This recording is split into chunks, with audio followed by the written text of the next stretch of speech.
The last segment, we were talking about functions, domain, and range.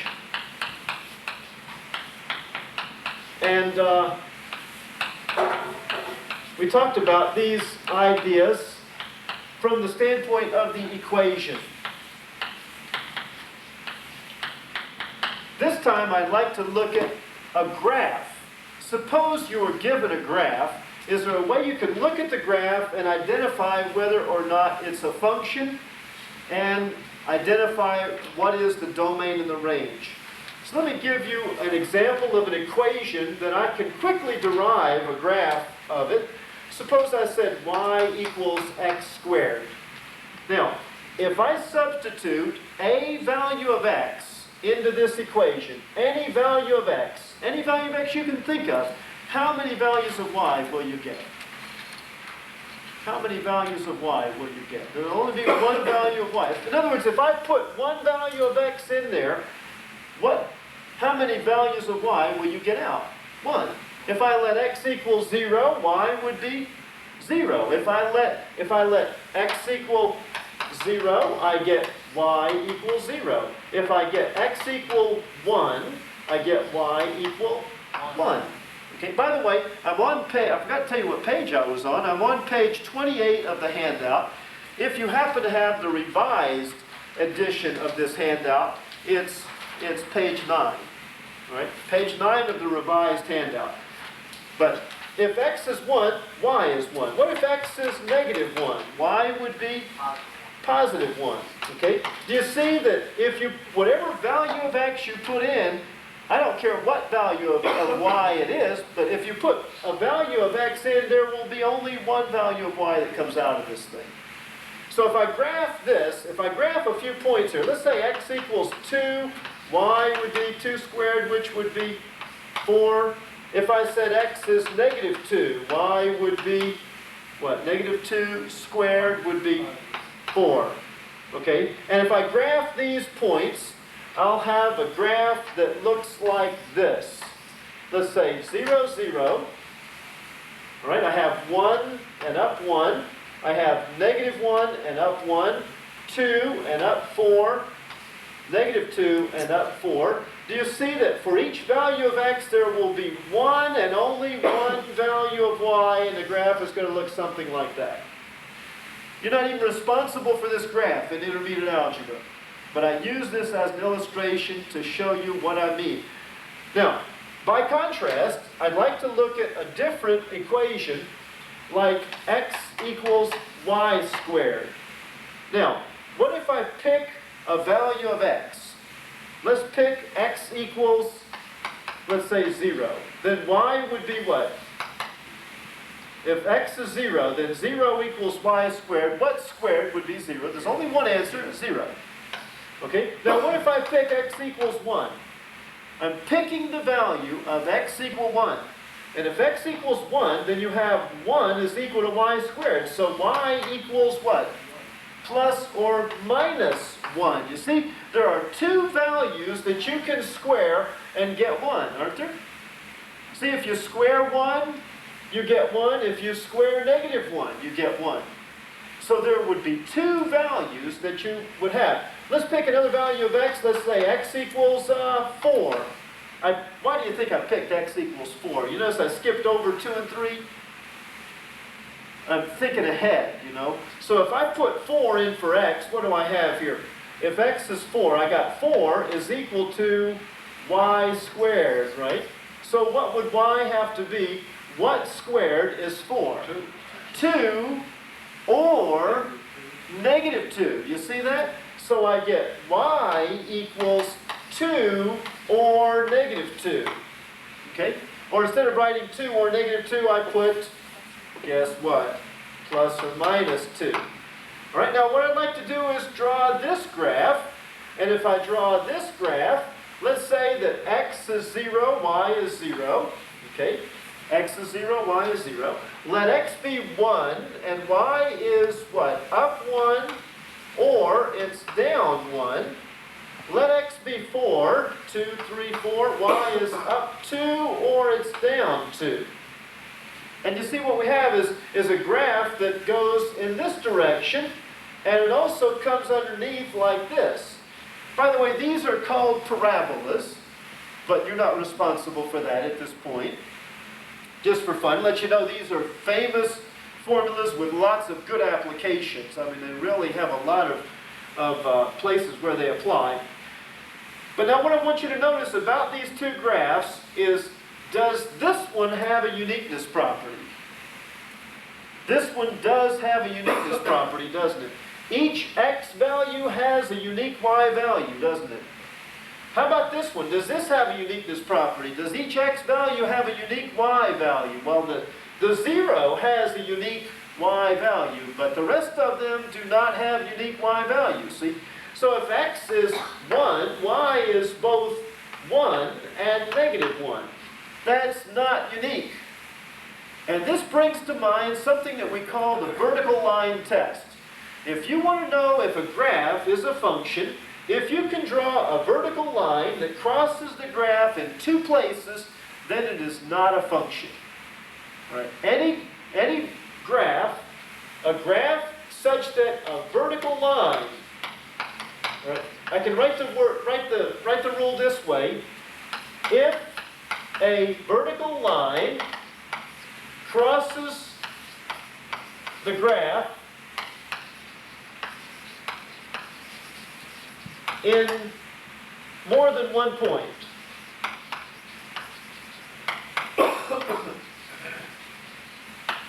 then it is not a function. It is not a function because it does not have this uniqueness property. It does not have the uniqueness property. And let me go one step farther. I'd say if any vertical line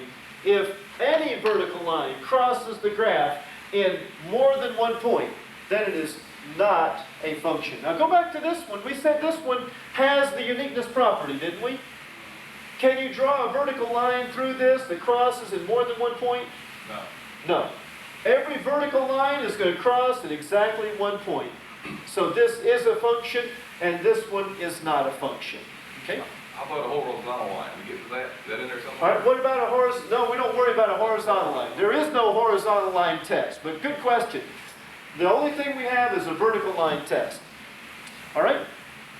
Now, I'd like you to look at the examples on page 29. That's page 10 if you have the revised edition of this handout. And as I said, if you don't have this handout, you can get one by calling my office. I'm in the book. I'll be glad to send you a copy. But on page 29 or page 10 of the revised edition, there are three graphs that are shown there. Let's look at example 3. Example 3, and example 3 looks like this. Here's the graph. It does like this, and it does like this. Okay?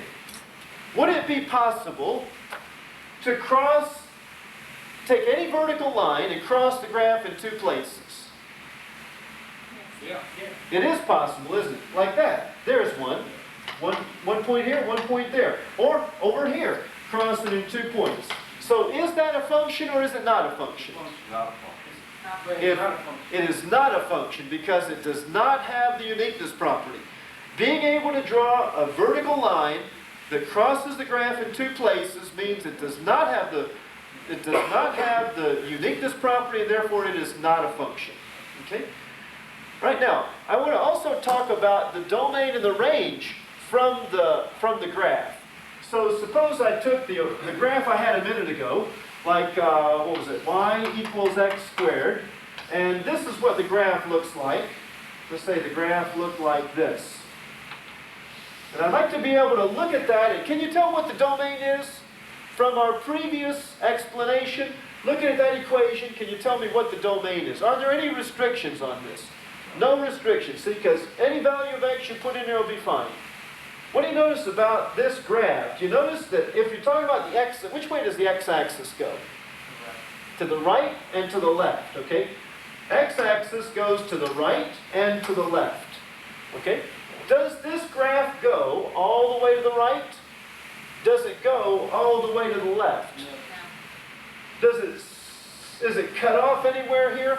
What's this arrow mean? It means it keeps going to infinity, doesn't it?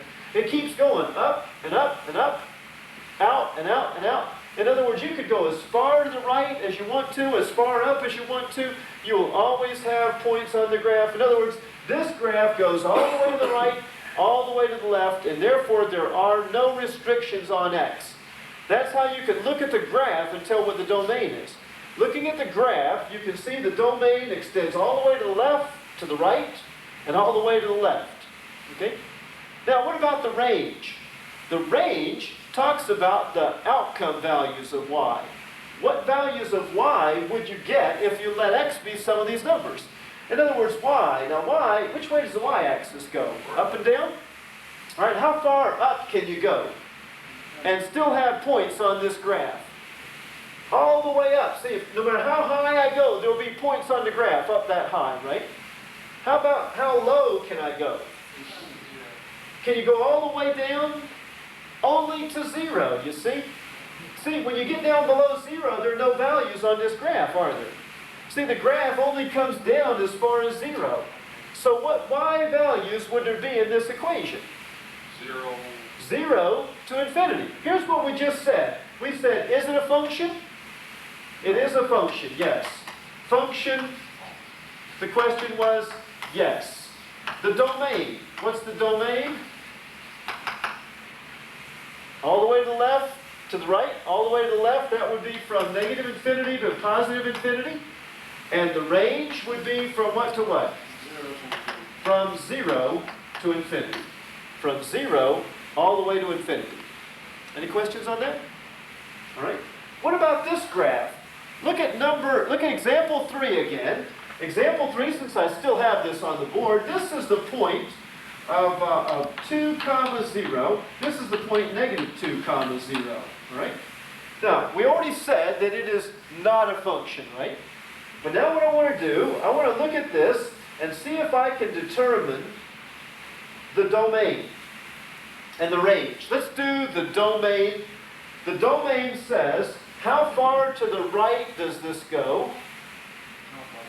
Well, there's an arrow on this, isn't there? It keeps on going, doesn't it? Does it go all the way to the place where there are no values? In other words, let me do the domain in this way. If you have a value of x like 2 or greater, then you have a value on the graph. You see, I can go out this way with it and have points on the graph. See, up here, down here. All of these values of x will have points on the graph. How about if I chose values out here? I'll have points on the graph. But there is no graph in the middle. So the domain, to get a point on this graph, you have to either be out here or out there. You can't be in the middle. You see, if you're in the middle, you can't get a point on that graph, can you? You have to be either out here or out there. That's kind of like extremes, isn't it? Remember we had extremes a lesson or two ago? So what kind of an answer would you expect for domain here? From negative infinity to negative 2, including the 2, because that point is a point. And then also union from what? 2 to infinity. Okay? All right? Now, let's talk about range. Range says, how far up can I go and have points on this graph? How far down can I go and have points on this graph? How far up can I go? To infinity. How far down? Just to 2 and negative 2. What? 0. I can go down here. I still have points on the graph, won't I? Okay, yeah. See, I can go down to negative whatever, and I'll have points out here and over here. I can go all the way to negative infinity, and I'll still have points, because this graph keeps right on going down. Keeps right on going up. So in other words, I have points on the graph that go all the way up and all the way down. So the range would be from negative infinity to positive infinity. From negative infinity to positive infinity. Okay? Any question on that? Okay? All right, now, let me take a couple of problems for you then. Look at problem number 6 on page 31, if you're in the old edition, and in the new edition, this will be page 12. All right?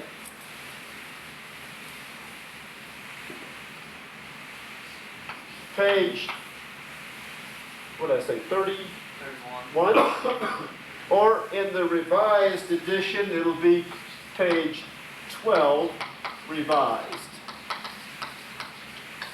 Oops, those are Gator colors. Make the Gator fans happy.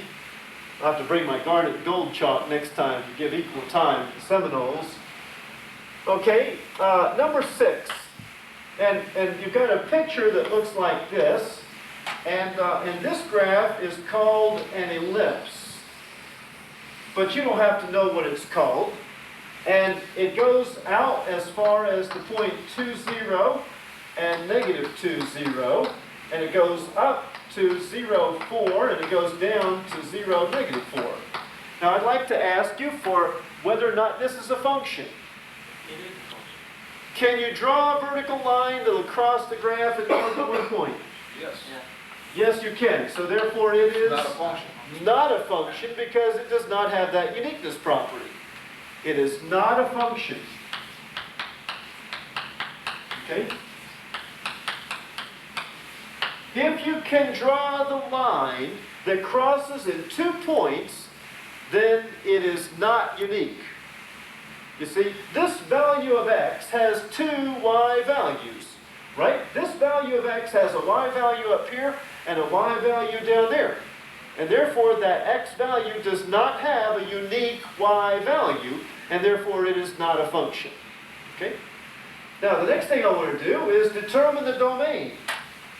Okay? Domain would be values of what? X. And how far do the x values go? Do the x values go all the way to the right, all the way to the left? No. How far do the x values go? They go over to 2. In other words, the x value, in order to get a value that's on this graph, you'd have to pick a value of x that's somewhere between what and what? 0 and 2. Between 0 and 2, or Negative 2 between and 0. negative 2 and 0, all right? See, in other words, this is the domain. To get a point on this graph, x must be between here and here. X does not extend out to, if you picked x equals 3 or 4 or 5, you wouldn't have a value on that graph, would you? X equals 3, there's no value on the graph for x equals 3. So the domain is from what to what? From negative 2 to 2. Okay? Any questions on that? As including 1. Including the points, yes. And you know what my next question is going to be, don't you? What's the range? What's the range? Okay? And the range is going to be values that are going to extend From 4 to negative up 4 and down. All right? It's going to go from 4 to negative 4. down to negative 4. Okay? But we always give the interval from smallest to largest, don't we? So what would the answer be in interval notation? Bracket? Negative 4, comma, 4. Okay? Like that. From negative 4 to 4. That's how we find the range. So for a graph, you look at the left to right and up and down. Okay? Let's take another example. Turn the page, if you will.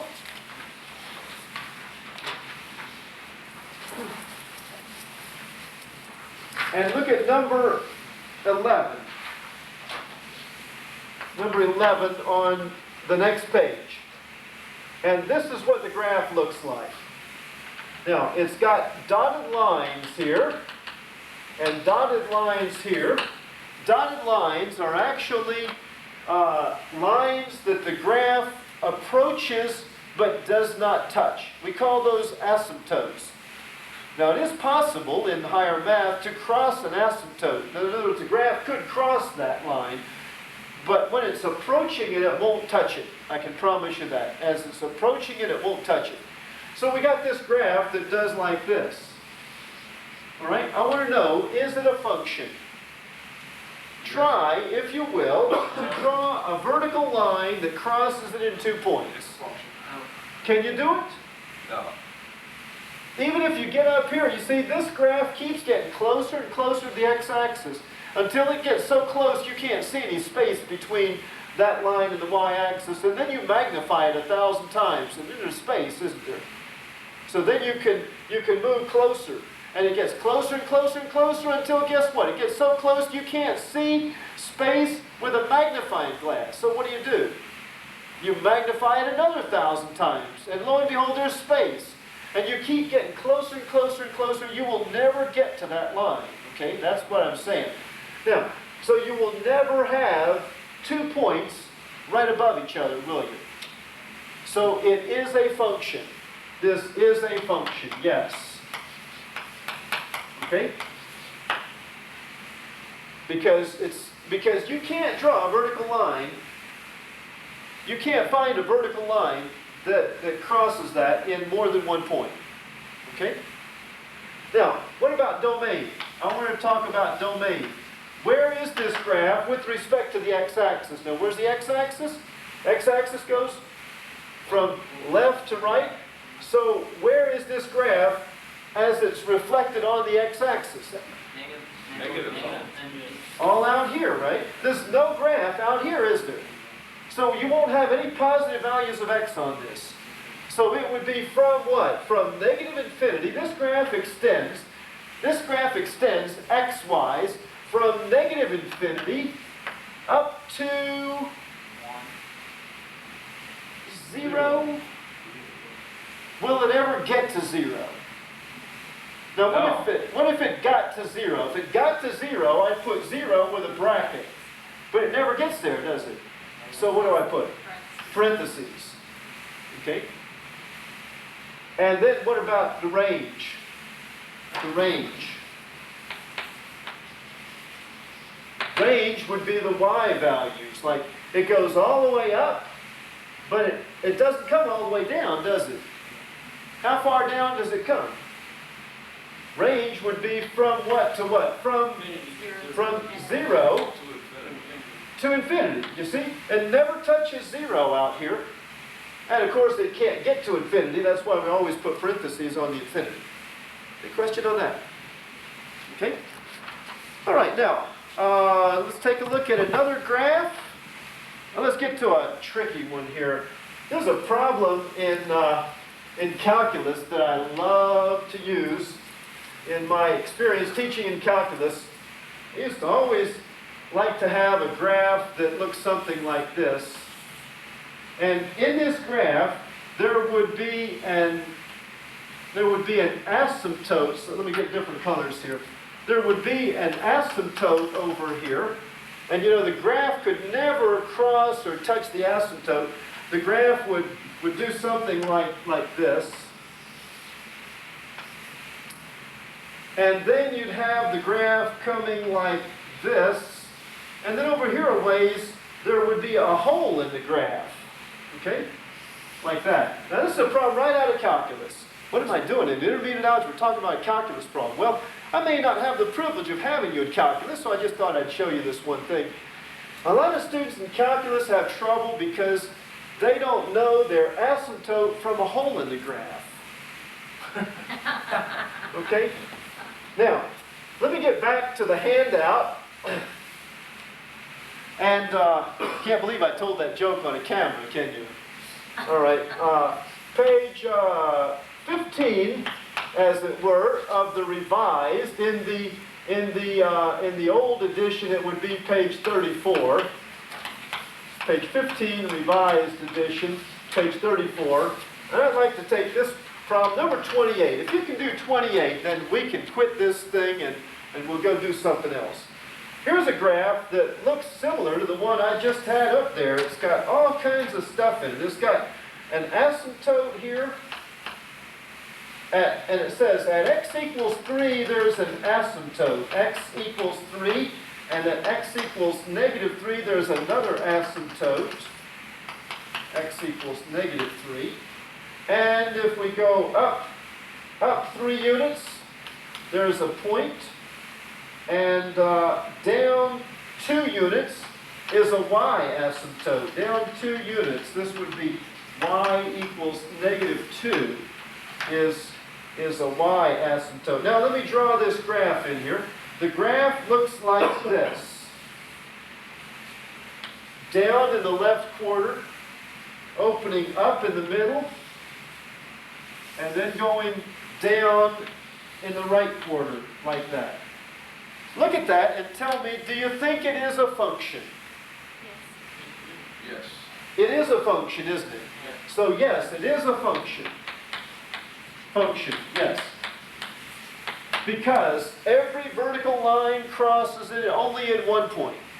Every vertical line gives you a unique y value, and therefore it is a function.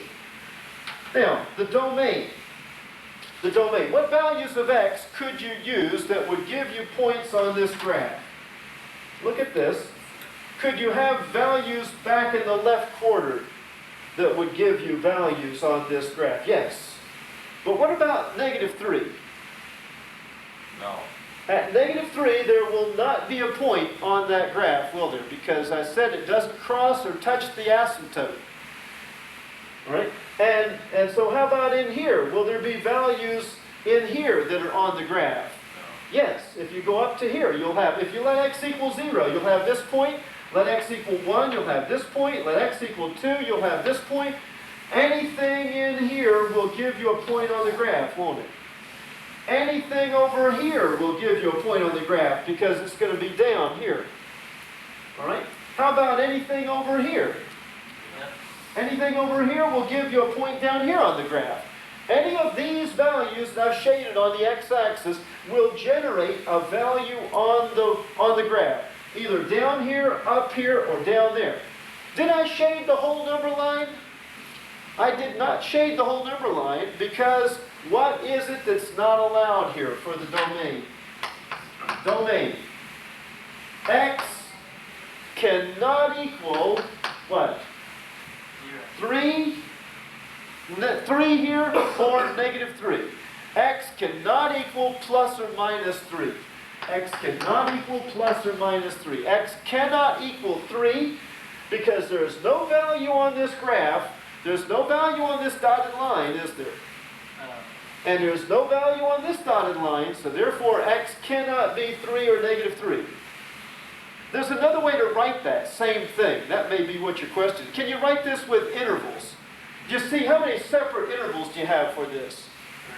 3 separate intervals. You could also say domain is what? From what to what? From -infinity to what? -3. And then union. Then union from what? 3 to infinity. Now, if you say 3 to infinity, that's this. Okay. Well, what we left out is this stuff in the middle. Leave out this stuff in the middle. -3 to 3. -3 to 3. And then union that with this last interval, which would be from 3 to infinity. 3 to infinity. Okay, so you see it's 3 separate intervals. 3 separate intervals. This is tricky, isn't it? Yeah. You may want to see that one again on the video. Okay? On the video, you may be stopping this right now saying, whoa, what did he do? Replay this thing and see what it looks like. Okay? Now, this is equivalent to this. So either one of these is equally correct, although which one's easier to write? First one. The first one. Okay? It might not be easier to understand, but it's easier to write. Now, the last thing I need to do is the range. The range. Range says what values of y are allowed. 3 to infinity. I can go from 3 to infinity, can't I? See that? If I have values for my range, I can have values that are from 3 to infinity, all the way up. All the way up the y-axis, from 3 to infinity, will generate points on the y-axis, okay? And what about down here? Do we have some negative values? -2 all the way down to -infinity, right? Like that? But what about this space in the middle? There's a gap there, isn't there? There's a space where there is no graph. Do you see? So now, tell me what's the range? Let's do this now. 3 to infinity. From 3 to infinity, That takes care of all this going up here. Union, I gotta use the union label again. Union for what? Negative 2. Negative 2. Negative Negative infinity. infinity. Negative 2 to negative infinity. Now, I just made some mistakes. I want to know if you can catch them. I've made two mistakes, two serious mistakes in Negative is this. supposed to go on the left side. Yeah, then, Positive is supposed to go on the right. Okay, you don't write interval notation from negative 2 to infinity, do you? Negative Negative infinity. infinity. That needs to be negative infinity to negative 2, okay? And it would be better if we wrote it with the negative infinity to negative 2 first, okay? Like that, okay? And then union, what? And then union from 3 to infinity. Now, I got people probably watching this tape about to scream their heads off because there's a serious error here. Do we include the negative 2? I didn't talk about whether we include the points or not. No. We do not include the negative 2, right? Because it never quite gets there. But what about the 3? Yeah. It does get there, doesn't it? So we need to include the 3. What does that say about this? Want to put a bracket on it. Put a bracket on the 3. And I need a bracket on this 3. Thank you for being patient with me. Do you believe that was premeditated? Or did I slip up and catch myself? You'll never know. All right.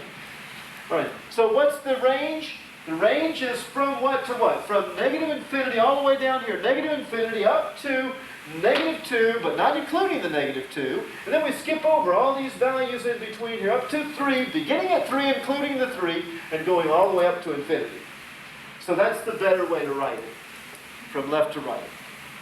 But this is equally correct because the intervals are given from left to right. It doesn't matter really which way you give the intervals. But I think this is preferred. Any questions on that? All right, that's domain and range, and from the perspective of the graph, and I hope that will be helpful to you. As I said, if you need a copy of this handout, call my number at telephone number 328-2249 or 2